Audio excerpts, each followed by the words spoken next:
10 సినిమాలే చేసి రిటైర్ అవుతానని లోకేష్ కనగరాజ్ స్టేట్మెంట్ పాస్ చేయగానే షాక్ అయ్యారు తమిళ తంబిలు. స్టార్ డైరెక్టర్ ఇలాంటి డెసిషన్ ఎందుకు తీసుకున్నాడు అని సింపతి చూపించారు. వాళ్ళకేం తెలుసు పాపం, ఆయన థాట్స్ విజన్ వేరేనని.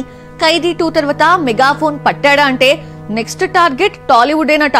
కూలీకి ముందు లోకేష్ కనగరాజ్ మీద క్రియేట్ అయిన హైప్ వేరే, బొమ్మ వచ్చాక జరిగిన డ్యామేజ్ వేరే.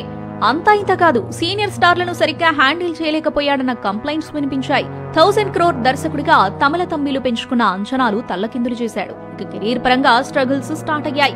Rajani Kamal multi starrer film deal చేసే ఛాన్స్ పోగొట్టుకోవడంతో పాటు అమీర్ ఖాన్ తో తెరకెక్కించాలన్న super hero movie creative differences తో షెడ్డుకెళ్లింది. 10 సినిమాలు చేసి దర్శకుడిగా రిటైర్ అవుతానని ప్రకటించాడు లోకేష్ కనగరాజ్. ఈ స్టేట్మెంట్ వెనక ఉద్దేశం హీరోగా మారాలన్న విజన్ అండ్ థాట్. అది తెలియని కోలీవుడ్ ఆడియన్స్ తెగ ఫీల్ అయ్యారు.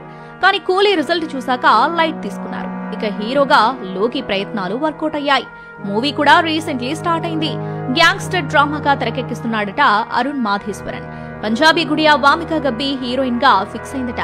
ఇక సినిమా కోసమే మార్షల్ ఆర్ట్స్ లో ట్రైనింగ్ తీసుకున్నాడు లోకేష్.